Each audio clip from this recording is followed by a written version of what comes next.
అగ్నిని తెలిసి ముట్టుకున్నా తెలియక ముట్టుకున్నా దహించి వేస్తుంది. అలాగే భస్మాన్ని తెలిసి ధరించిన తెలియక ధరించిన వారికి పవిత్రతను చేకూరుస్తుంది. దీనినే శివపురాణం విద్యేశ్వర సంహితలో ఈ విధంగా చెప్పబడింది.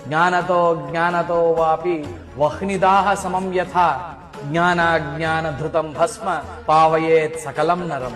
అలాగే యాని తీర్థాని లోకేస్మిన్ గంగాద్యా సరితశ్చయాః స్నాతో భవతి సర్వత్ర లలాటే యస్త్రిపుండ్రధృత్.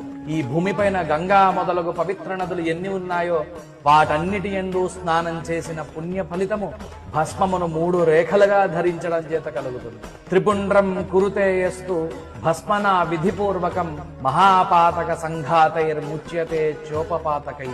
విధిపూర్వకముగా 3 రేఖలుగా భస్మాన్ని నుదుటి మీద ధరించడం వల్ల పంచమహాపాతకములు మరియు మనం తెలిసి తెలియక చేసిన పాపములన్నిటి నుండి పవిత్రత చేకూరుతుంది.